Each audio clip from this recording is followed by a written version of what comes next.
right. So let's get started. Welcome to tonight's webinar. My name is Dr. Owen Wiseman, and you'll get to know me in a couple of slides, but I wanted to thank you for taking the time tonight to actually get to know A. Vogel, and we're really grateful to Healthy Planet to be partnering with us tonight and just actually bringing this conversation to all of you. And just so you're aware, we also have one on, I believe, November 17th. So if you do have the opportunity to join us for that, we would definitely love to have you out again.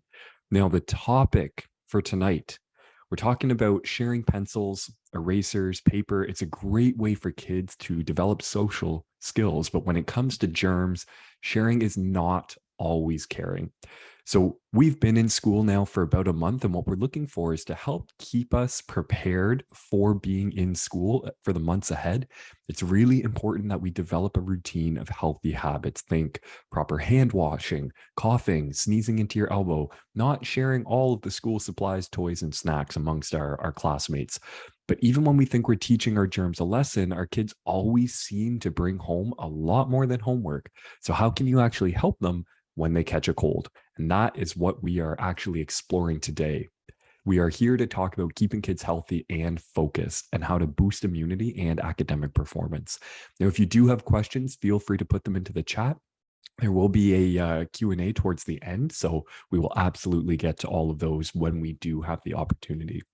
Now, I said my name is Dr. Wiseman. I'm the medical advisor to A. Vogel. It's a role I dearly cherish because it gives me opportunities like this where I get to come on and chat with all of you and actually learn from you.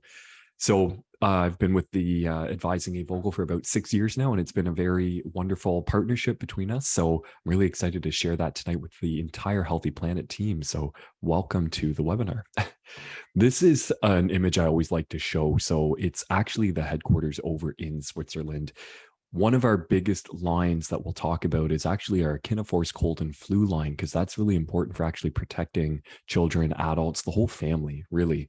And when it comes harvest time, these are actually the rows of echinacea over here. So when it is harvest time, usually around July, August, our incredible team can actually just step out of the building, go pick all the flowers and bring them back in and turn them into product within 24 hours. So there's no downtime, there's no drying, everything's really fresh. So that way you're not losing a lot of the chemical constituents that you do when you dry things with high heat, or if you flash freeze them, because the crystals can actually damage some of the plant compounds found within. Now, the best part, in my opinion, and obviously I am biased here, but best part about Vogel, in my opinion, is that it's very well researched. So over the decades, there's been tons of different clinical trials and a few where the A. Vogel products have actually gone head to head with different pharmaceuticals, like our hot drink has gone head to head with Tamiflu. So our throat spray has gone head to head with a blend of chlorhexidine and lidocaine. So we have a lot of clinical data that now we can talk about, and we can say, you know what, we know our products work, and this is why, and here's the data. Now, the agenda for tonight, what we're talking about is back to school stress and its impact on our immune system. How does stress manifest in children? Because it is different than adults. And what's the role of nutrition in actually supporting our children? And one question I always like to ask is, what is the healthiest lunch for kids? And I want you to hold that answer that just popped into your head, hold it in your head, and we'll get to the answer later in the webinar. Now, I always like to start with a good joke. I'll let you read that for just a couple of seconds.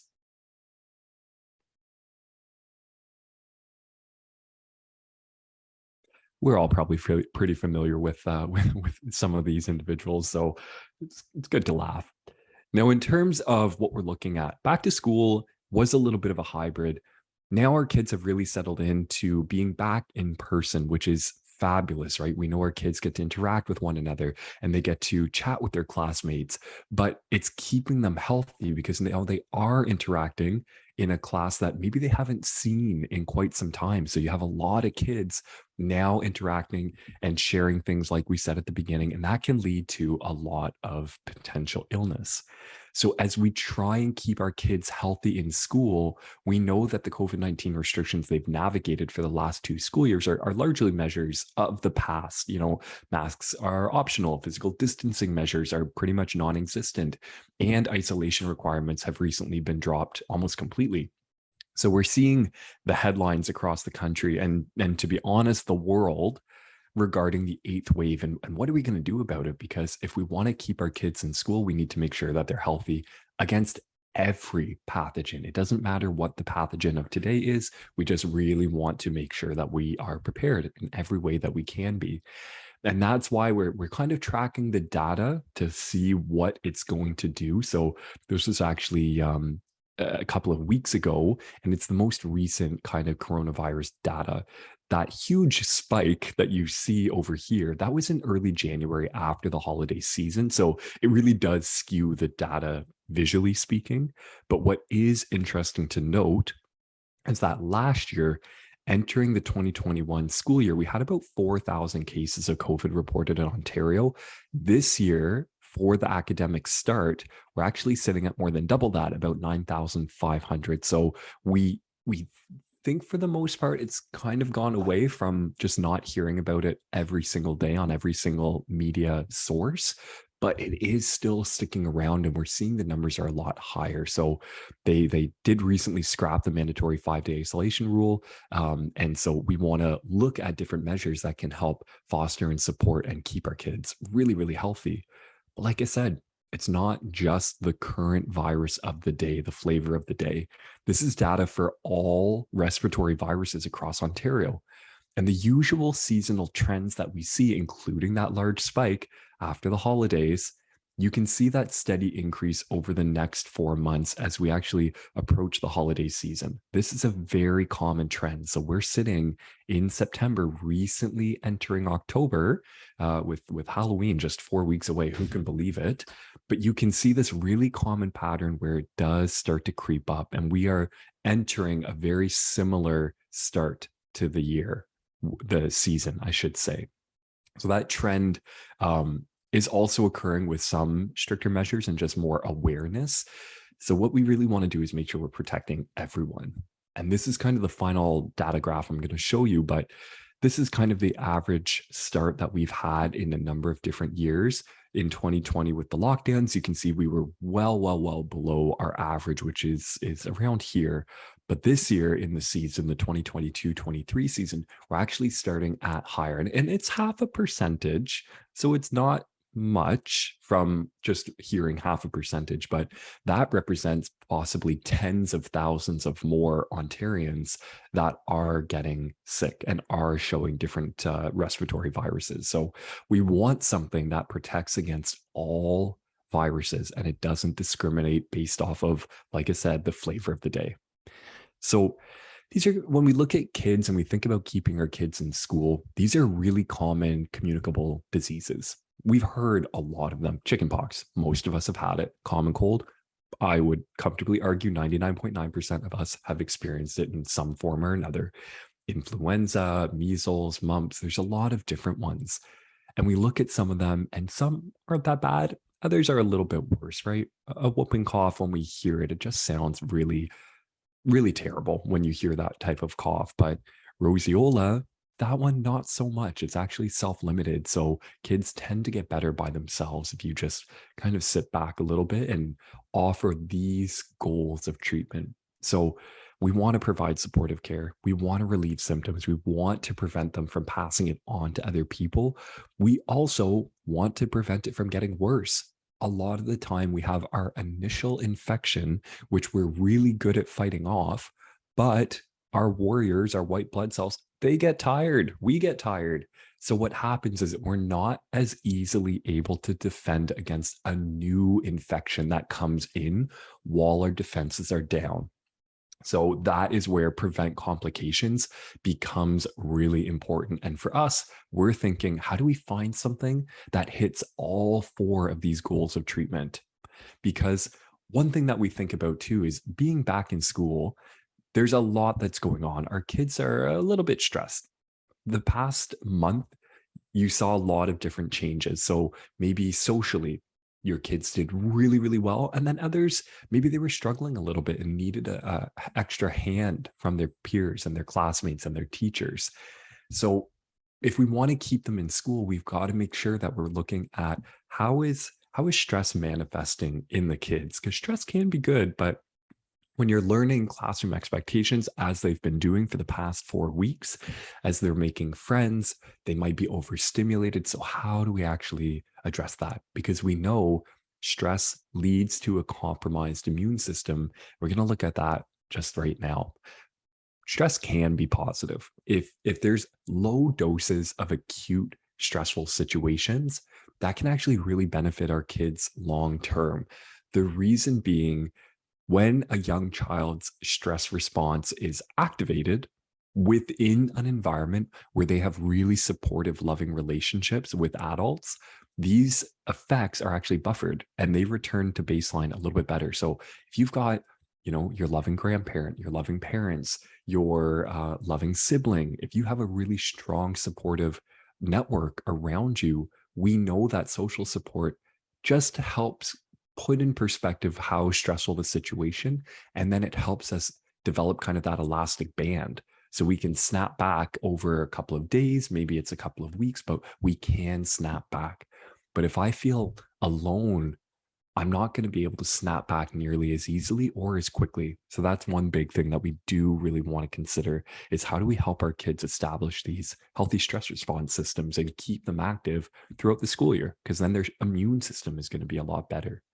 So, like I said, brief increases, brief stressful situations, those can be really good. It's when they're chronically stressed, just like an adult, things get a little wonky. This is the big complicated answer to all of the questions that you might be thinking right now. So it goes through a really amazing connection between acute or short-term stress. And we'll actually be talking about this a little more in depth in our November webinar. So if you can join, you'll hear more about that. But it does lead to really good beneficial immune responses and helps us keep our kids in school, because if your immune response is strong, you're not coming home sick as often. And you're not passing it along to your classmates, because we know the booger factory, it just keeps on churning month after month, week after week, especially in the lower grades. Now, if there's chronic or long-term stress, it leads to immunosuppression. Our immune system, it's just not working. So in terms of stress triggers that are in the classroom right now, we know having to wait, it is a difficult one. So even if the teacher's saying, can you hold off on your conversation with your friend right now? I'm trying to finish up the lesson. That can be tough for a lot of kids. I don't know if anyone's ever seen the marshmallow challenge, but it's quite interesting. They bring a marshmallow into a room with a child. And they say, I'm going to leave the room. And if you can hold off on eating this marshmallow in front of you, when I get back, you get two. And it is quite funny to see the kids just struggling with the decision. Oh, I want that marshmallow so bad, but I know if I wait, I'm going to get two. We face a lot of these decisions as adults, but it's that much more funny when it's in a little one. They want to, but they can't. I want to eat the marshmallow, but I can't eat the marshmallow, and damaging something they value. Oh, if I just hadn't eaten that marshmallow, I probably would have got the second one. So what does childhood stress look like? There's different types of symptoms we want to be mindful of, and these definitely manifest differently depending on the child. And you know your kid best, or your nieces, your nephews, or whoever is around you. But my tummy hurts, or I had a nightmare. They might be sucking their thumb. So you might see behaviors where they jump back a couple of years.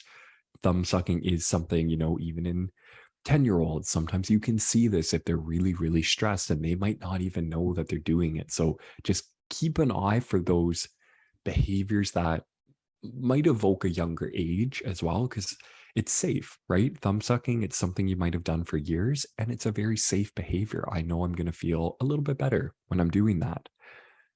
And knowing the differences between it. So we want to recognize what does stress look like, but in order to keep our kids healthy, we need to know the difference between all of the different pathogens that are going around.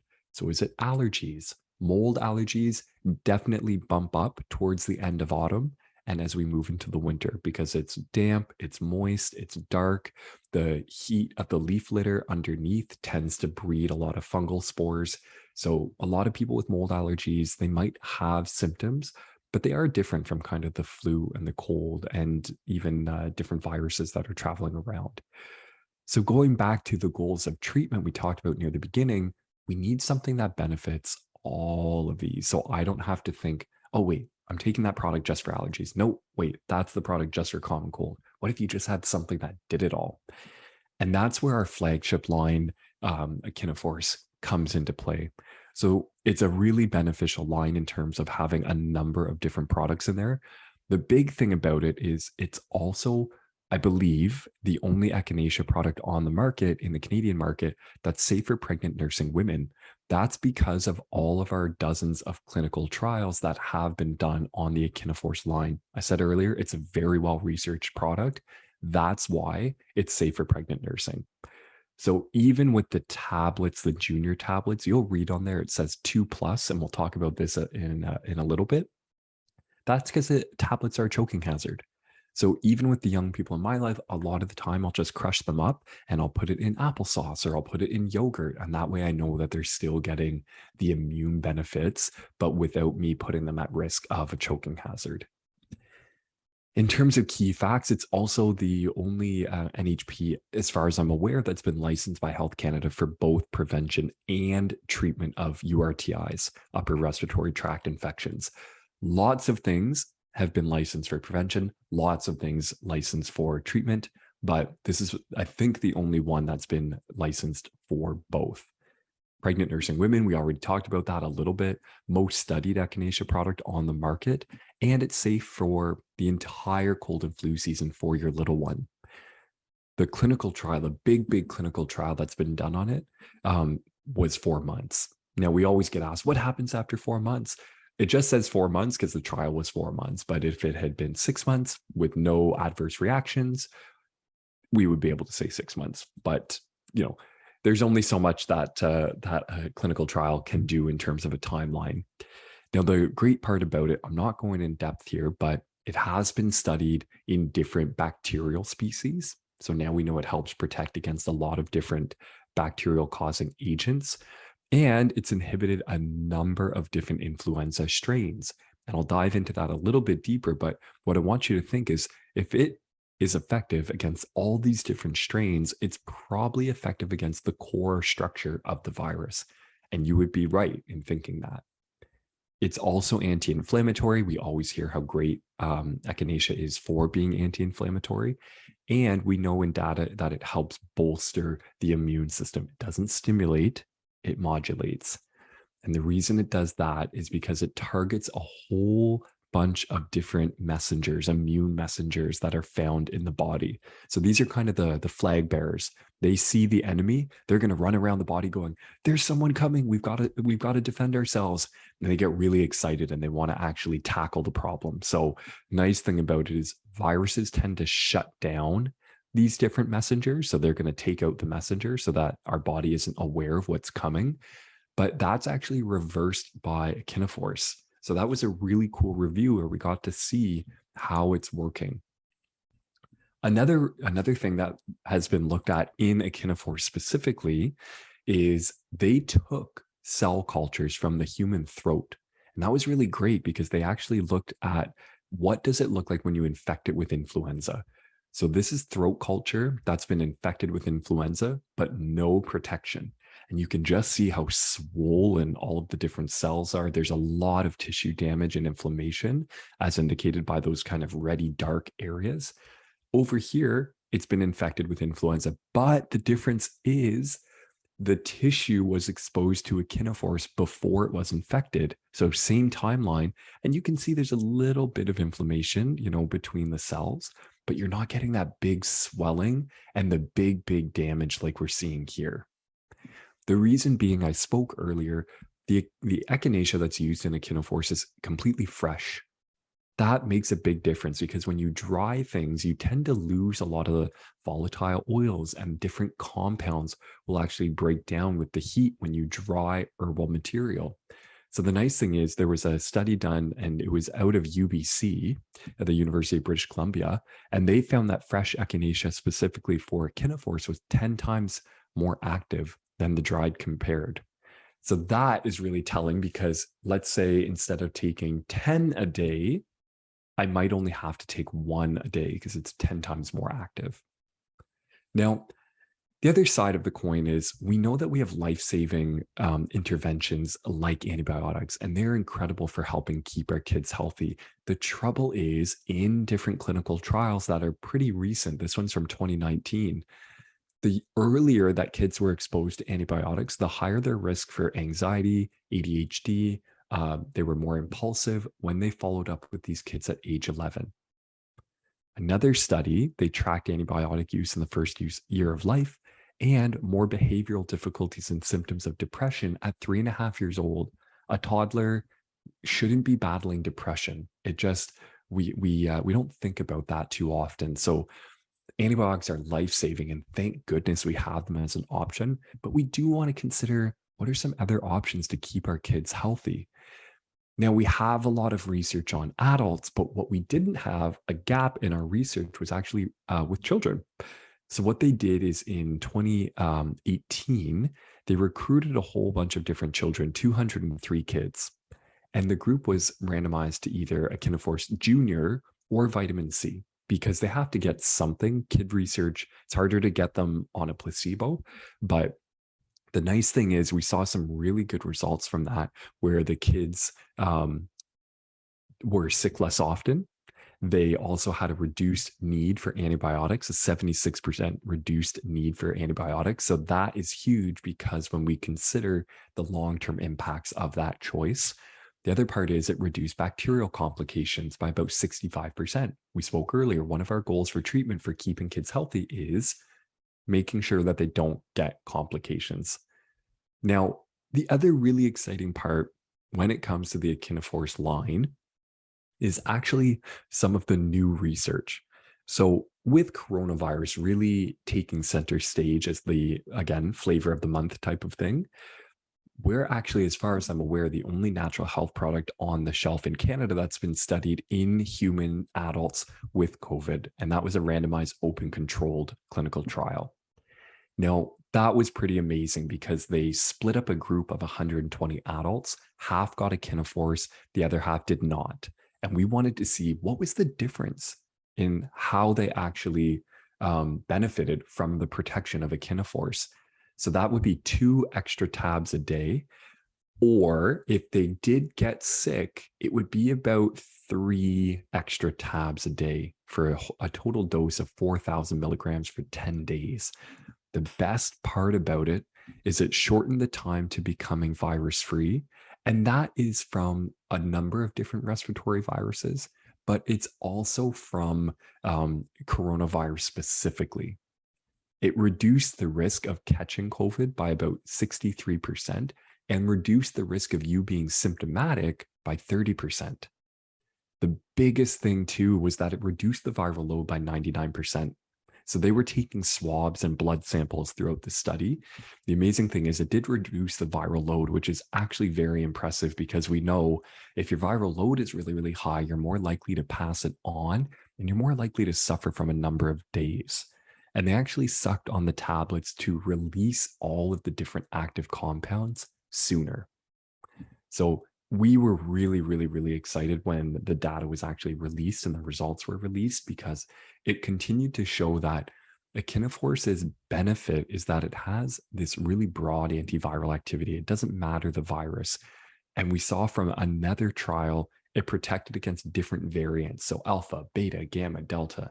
And I believe the Omicron data has just come in a couple of weeks ago, and they are now analyzing it, the researchers who worked on the study. So it is a really powerful product. That's what I'm hoping that you're gathering by now. Again, just to quickly review, this was the Echinaforce Junior research. So reducing cold and flu symptoms, days with fever, bacterial complications, and the need for antibiotics.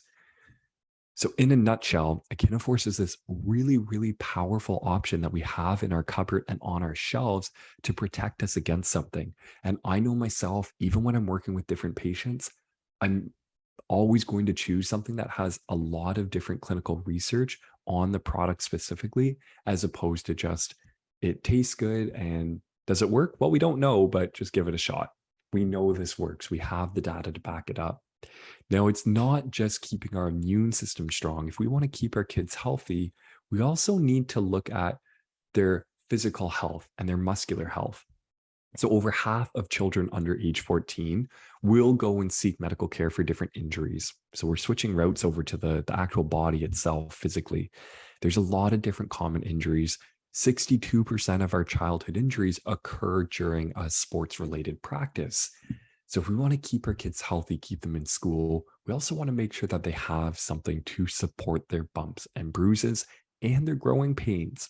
So even if your kid is not playing sports, who cares?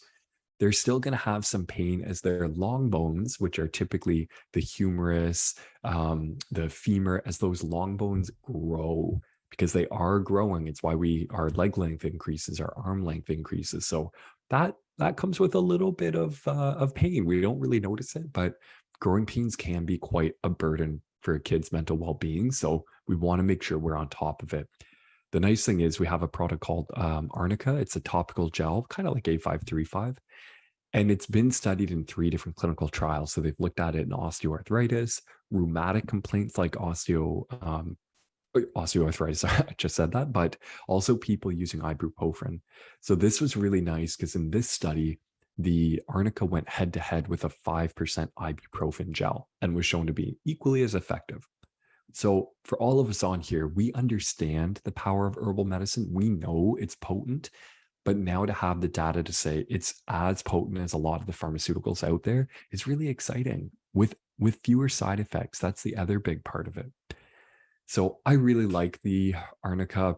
I mean, just even after a workout or something like that. So if you have kids in sports, or even if they're experiencing growing pains, it's really good for soothing that muscle and joint inflammation. And again, 3 different clinical trials. So we do have data on it. The nice thing is when you use the Arnica gel, it's a beautiful, vibrant, almost gold color, like this text has been highlighted. And that is because of the concentration of flower heads that are in every tube. And I believe it's somewhere in the realm of 15 to 20 flowers per tube. So you get this beautiful, beautiful gold color. Now, that is MSK. We're going to dive back into the body. And you've been in suspense long enough. What is the healthiest lunch for kids? Just take 2 seconds in your head to think about the answer that jumped in at the beginning of the webinar. The healthiest lunch is the one that they actually eat. So at the end of the day, you can make them a beautiful, beautiful, Thai coconut soup that you send in, or an arugula kale mixed salad, or something that's just packed with a bunch of nutrients. But at the end of the day, if they don't eat it, they were better off having that peanut butter and jam sandwich that they actually did eat, because then they're getting some calories and some nutrition. So I always love, involving little ones in the process. Everyone online is an expert on what other people's kids should be eating. And it's something I always hear in practice, right? Don't eat unwashed lettuce for your kids' sandwiches, but maybe that's a single parent and they're just trying to do the best that they can. So their kid has something and they're eating it, and that's what matters. So I always really like involving our little ones in the process, because dietary stress is something that a lot of kids do suffer from. And it's something we think, okay, if I'm trying to keep my kids healthy, keep them in school, make sure that they're growing really, really well, and even cognitively they're functioning really well, how do I meet those dietary demands? There's lots of different lifestyle factors, but one thing we want to focus on is, for a lot of kids, if they're not eating great, maybe it is time to look at even a strategic supplementation and use something for a little bit of time. And that's where a fermented multivitamin and more, like BioStrath, comes into play. So I like BioStrath because when we even look at nutrition status for different viruses, like again, our current virus that's going around, if you look at micronutrient supplementation and you start, people who supplement and actually meet more of their nutrition goals are less likely to have a lot of these different secondary infections like viral pneumonia, and they're less likely to have severe symptoms. So that's basic nutrition. There was another adult study that looked at a whole bunch of nurses, and the nurses who had a really robust, nutritious diet, again, were far less likely to get it than counterparts in the study. So I really like BioStrath as an option because there's a junior option. And now you can just actually combine it in a smoothie or add it onto yogurt or combine it with a bunch of different things. That's called just sneaking the food in, right? We want our kids to get the nutrition. We're going to sneak stuff into the food. So maybe that's not Brussels sprouts like our parents did to us or our grandparents, but BioStrath, it's a really good secondary option because we know we're picky eaters. They're at a risk of not getting enough nutrients. The nice thing with BioStrath is it's been assessed in human intestinal cells and it helped with the increase of different nutrients. So it brought in more iron, brought in more zinc, brought in more magnesium. So it's a really, really powerful product that is good for the whole family, but specifically for our kids. And the reason being, there was a study done on kids with ADD or ADHD, and it actually helped to just keep them focused and concentrated while they were in class. So I really like that study because we know there's huge benefits with meeting basic nutrition goals in any of our kids with mental health disorders or mood disorders or a range of different conditions, including in their ADD, ADHD. So it can really benefit this population. The other side of things is an academic performance. So what they did is they tracked a 8th grade class. There was 24 students in the class, which actually sounds small now that class sizes are up to about 28. And they followed them for 10 weeks, so 2.5 months. They assessed a number of different things. They looked at their writing ability, their reading ability, their math ability. And what they wanted to see is, okay, before they started supplementing versus after, was there a difference in the group that was taking BioStrath? The nice thing is there was. So their grades were actually up in the group taking BioStrath, and you saw a reduced number of absences in the group taking BioStrath because they were probably feeling better. They were meeting their basic nutrition goals. So their body wasn't getting as sick as often, and they were able to focus and concentrate in class. So that brings us to the end. And really, as mentioned, so I'm Dr. Owen, I'm the medical advisor to Amy Vogel. It's a fancy way of saying I'm a huge nerd. So I really love discussions. I love questions. It's how we continue to grow and learn. So I'm going to get to the questions that have been submitted, but if you find yourself with more questions after finishing this presentation, please reach out. There's really no such thing as a silly question. I know we've all heard it, but I'm happy to even virtually sit down with you to make sure you kind of fully grasp the support behind these products, or if you have any questions specifically. So with that said, I'm just going to jump over to the Q&A. And you should have access if you go down to the bottom. I don't see any questions in the chat, but I'll give it a couple of seconds just to make sure that no one's missing out on anything.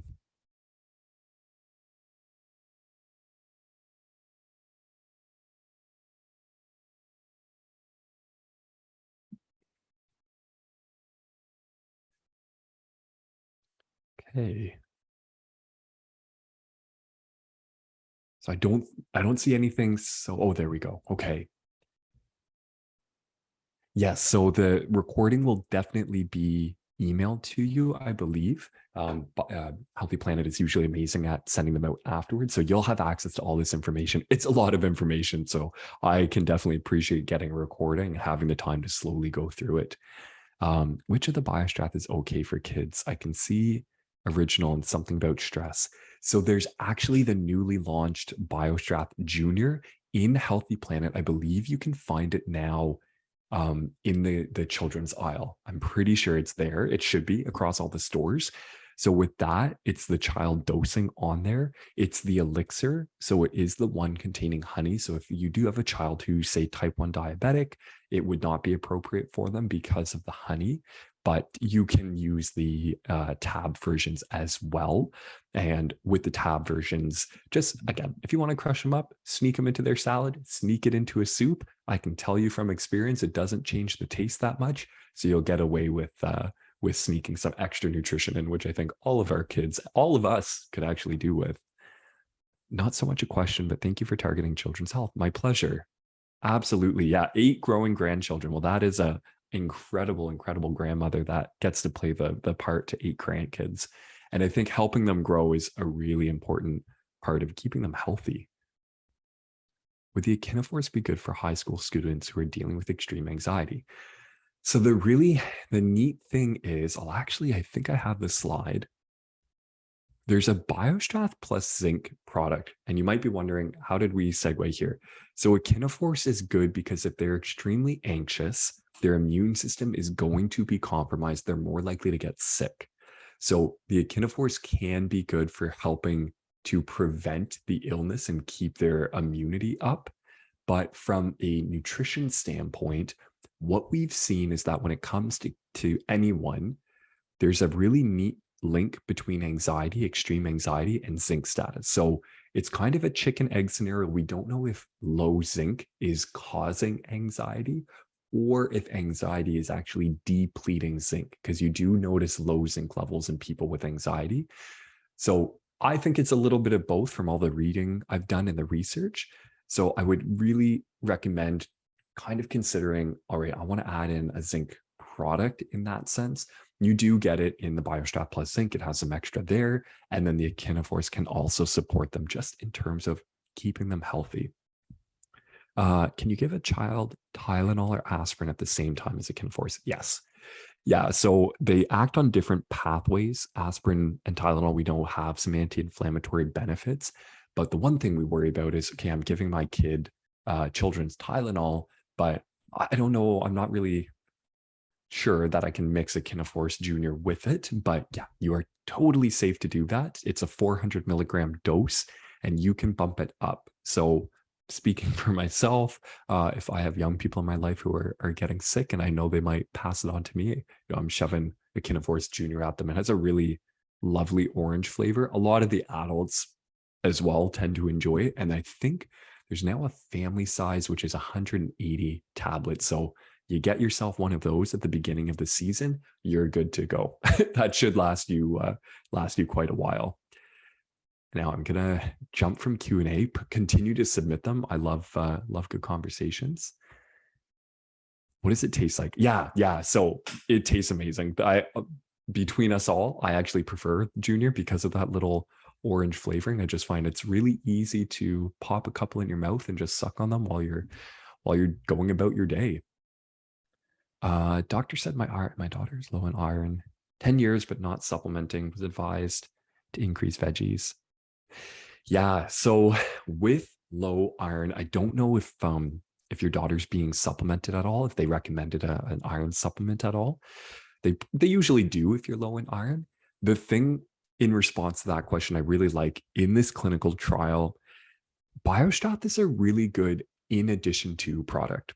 So for me, I look at that and I'm going, it doesn't bother me what magnesium people are taking, what zinc they're taking, what iron.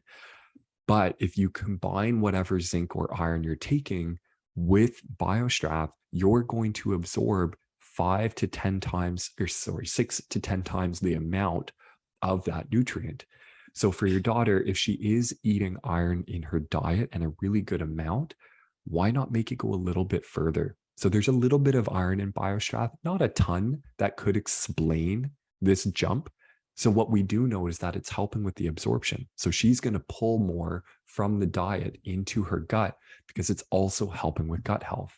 So I really like this as an option, as a combo product in addition to whatever else you're taking. And it's been studied in a really broad range of people, adults, pregnant women, a couple of other populations, which are a little more specific, but I really like it as an option to just get us more basic nutrients, because we're all eating a pretty good diet, but the West tends to have a lot of inflammation in the gut. So for us, if we can actually consume something that's going to help reduce inflammation in the gut and get us some extra nutrients, who wouldn't want that? Okay, can children get fevers or flus from molar teeth coming in? So weirdly, sometimes the body can treat the molar teeth coming in as a bit of an invasion, as a foreign body. Even though our body knows what it is, it can cause a lot of irritation. That local irritation leads to more inflammation. Then there's more inflammation in the mouth. The tissue is going to swell. When the tissue swells, the body sends more warriors to defend, because when it swells, other things can get in more easily. So you can get more pathogens entering through the inflamed areas. And that in turn can cause flu or fever. So if it is happening, just even shining a light in the kid's mouth and actually taking a peek to see if there's any inflammation going on, it's a really easy way to just, how are you doing? And if you do see a lot of redness and irritation, I would definitely get them in to just see their dentist, because they're going to be able to just have a quick check. Son 16, vitamin D deficient. What should I give him? Biostrath work, autistic, and ADD. Yeah, most Canadians are vitamin D deficient. It's something I run with every single patient who walks through my door. Most of us are not where we need to be. And even when you hit that 75 nanomole number, it's there's a lot of countries that are actually looking to update their numbers because we're realizing it's not enough. So you can aim higher and you'll be okay. Toxic level is 250, and I've never seen anyone even close to that. So we're good there. So with vitamin D, I would definitely add some in. It's not something we tend to get as Canadians from our diet a lot because it is very fish dominant. You can also get it from algae oil and flaxseed oil. So even Avogel does have a vegan vitamin D that is algae based. Algae based. So that way you can actually get an option that is good for a vegan diet.